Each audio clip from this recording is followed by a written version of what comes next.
नमस्ते, good morning. हम अपने गुरु के आशीर्वाद से, टीचर्स के आशीर्वाद से, डॉक्टर हनुमान सर और सभी होम्योपैथी के मास्टर्स के आशीर्वाद से हम अपनी आज की जर्नी को आगे बढ़ाते हैं। तो अब तक हमने देखा कैसे पैलिएटिव ट्रीटमेंट काम करती है और साथ में उसके पहले देखा कि कैसे हिट्रोपैथिक मेडिसिन्स काम करती है। तो अब हम चलेंगे अपनी अगली जर्नी की ओर, अगले पड़ाव की ओर। Aphorism number 61। Had physicians been capable of reflecting on the sad results of the antagonistic employment of medicines, they had long since discovered the grand truth that the true radical healing art must be found in the exact opposite of such an antipathic treatment of the symptoms of disease। कि अब तक जो जो physicians ने समझा है उससे अगर वो रिफ्लेक्ट यानी कि जो प्री फ्रंटल कॉर्टेक्स से ज्ञान आता है उसको कहते हैं रिफ्लेक्ट। और रिफ्लेक्स यानी कि जो हमारे लोअर ब्रेन से जो जो रिएक्शन आता है दैट इज रिफ्लेक्स। तो वो हमारी ऑटोनॉमिक नर्वस सिस्टम का पार्ट है, ये सुपर कॉन्शियस ब्रेन का पार्ट है रिफ्लेक्ट। कि अगर वो सक्षम होते, फिजिशियंस, अब तक के फिजिशियंस अगर वो सक्षम होते इस सैड रिजल्ट से कुछ कुछ प्रकाश लेने के लिए सक्षम होते कि ये जो एंटागोनिस्टिक एम्प्लॉयमेंट कर रहे उससे जो सैड रिजल्ट्स आ रहे उससे वो करते कुछ ज्ञान लेते, तो वो लोग काफी पहले इस ग्रैंड ट्रूथ को डिस्कवर कर लेते कि जो सच्ची संपूर्ण, रेडिकल मीन संपूर्ण, सच्ची संपूर्ण हीलिंग आर्ट जो है वो सिर्फ और सिर्फ उसकी जो एंटीपैथिक मोड ऑफ ट्रीटमेंट है उससे एग्जैक्ट अपोजिट कंडीशन में वो मिल जाती। they would have become convinced that as a medicinal action antagonistic to the symptoms of the disease, an antipathically employed medicine is followed by only transient relief, and after that is passed by invariable aggravation। तो ये जो वो convince हो जाते कि जो उनकी antagonistic medicine है जो सिम्टम के एग्जैक्टली विरुद्ध में काम करती है, एंटीपैथिकली काम करती है, ऐसी मेडिसिनल एक्शन की वजह से ट्रांजिएंट रिलीफ के बाद तुरंत इनवेरिएबल एग्रावेशन आता है। After that is passed by invariable aggravation, उसके बाद इनवेरिएबल यानी कि चौकस एग्रावेशन आता ही है। The converse of that procedure, और उस प्रोसीजर से, उस वो जो प्रक्रिया होती है उससे पता चल जाता है कि the homeopathic employment of medicine according to similarity of symptoms must effect a permanent and perfect cure. उससे अगर हम उल्टा कर दे कि विरोध की जगह ऐसी दवाई दे दे जो ऐसी ही डिजीज प्रोड्यूस करती हो तो वो क्योर हो सकता है। तो उसमें primary aggravation followed by long lasting और परमानेंट क्योर आ सकता है। If at the same time opposite of the large doses, the most minor doses are exhibited, कि अगर अगर उसने उसने ये लार्ज डोजेस में अगर उसने दवाइयों को दिया है एंटीपैथिक मोड में, तो फिर वहां पर काफी सारे एग्रावेशन आते हैं। उसकी जगह पे अगर वो समझ जाते कि भाई अगर वहां पर हमें होम्योपैथिक करना है, उससे उल्टा करना है, तो पता चल जाता कि इससे परमानेंट क्योर होता है, परफेक्ट क्योर होता है। But neither the obvious aggravation that ensued from their antipathic treatment, nor the fact that no physician ever effected a permanent cure of the disease of considerable or of long standing, unless some homeopathic medicinal agent was accidentally a cheap ingredient in his prescription। तो लेकिन लेकिन ना ही ये obvious aggravation जो antipathic treatment से शुरू होता है, ना ही वो ये सत्य कि कोई भी फिजिशियन इस तरीके से इस तरीके से परमानेंट क्योर करने में सक्षम नहीं है, अनलेस कब तक, जब तक उसकी जो ये लॉन्ग टर्म की बीमारियां है उसको क्योर करने में अब तक कोई फिजिशियन उसमें सक्षम नहीं हुआ, कर नहीं पाया, क्रॉनिक बीमारियों को क्योर कर नहीं पाया, क्योंकि क्योंकि वो लोग अभी भी उल्टा कर रहे, अभी भी हिट्रोपैथिक ट्रीटमेंट को फॉलो कर रहे। और ऐसा करने में कभी-कभी कुछ पेशेंट्स अच्छे हो जाते हैं। क्यों? क्योंकि हनुमान सर ने लिखा है कि कुछ होम्योपैथिक मेडिसिनल एजेंट उसकी जो प्रिस्क्रिप्शन होती है उसमें एक चीप इंग्रेडिएंट की तरह वो एक्सीडेंटली चली जाती है। उसको पता नहीं है कि ये होम्योपैथिक दवाई हो गई उस पेशेंट की, तो उससे अच्छा हो जाता है। Nor yet the circumstances that all the rapid and perfect cures that nature ever performed were always effected by the supervention upon the old disease of one of a similar character। तो हमने अलग-अलग aphorism से, अलग-अलग nature के example से हमने ये समझा कि जो नेचर में भी जो रैपिड एंड परफेक्ट क्योर होता है, वो कैसे होता है कि जो 2 सिमिलर हो, उसमें से जो स्ट्रॉन्गर है, वो वीकर ओल्ड डिजीज़ को सुपरवेन कर देता है, उसके ऊपर हावी हो जाता है और उसको परमानेंटली नाबूद कर देता है। एवर टॉट देम, हमेशा उसको सिखाता रहेगा ये। During such a long series of centuries, इतनी सदियों के में लगातार नेचर हमको सिखाती रही, फिजिशियंस को सिखाती रही।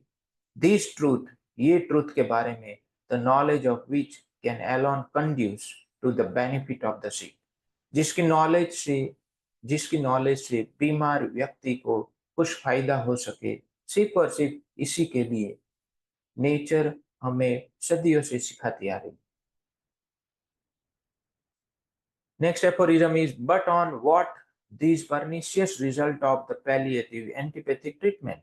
लेकिन ये जो ऐसी pernicious result आ रही है पैलिएटिव ट्रीटमेंट की, एंटीपैथिक ट्रीटमेंट की, तो माय डियर फ्रेंड्स, कोई यहाँ पर सिर्फ एंटीपैथी को मत जोड़ो। वो पैलिएटिव ट्रीटमेंट चाहे एलोपैथी हो, होम्योपैथी हो, आयुर्वेदिक हो, या एंटीपैथिक हो, आइसोपैथी हो, कुछ भी हो, अगर वो पैलिएशन कर रहा है तो उसके परनीशियस रिजल्ट आने वाले।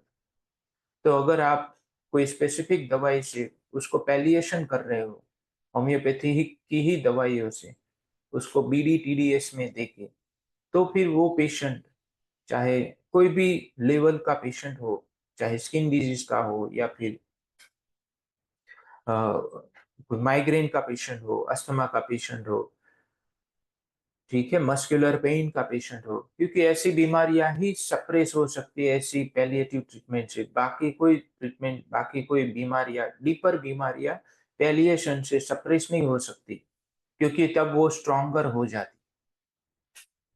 तो on what these pernicious result of the palliative antipathic treatment and the efficacy of the reverse, the homeopathic treatment depend is explained by the following facts deduced from manifold observations। कि आपको कौन सा क्या करना है, on what these ये किसके ऊपर, ये जो परनिशियस रिजल्ट आते हैं पैलिएटिव ट्रीटमेंट के या फिर और होम्योपैथिक ट्रीटमेंट के, उससे रिवर्स इफेक्ट आती है, यानी कि अच्छा हो जाता है, ये दोनों किसके ऊपर आधार रखते हैं। तो ये एक्सप्लेन किया है, फॉलोइंग फैक्ट से एक्सप्लेन किया हुआ है। और किसके ऊपर आधार रखते हैं, deduce from many fold observation which no one before me perceive, though they are so very palpable and so very evident and are of such infinite importance to the healing art।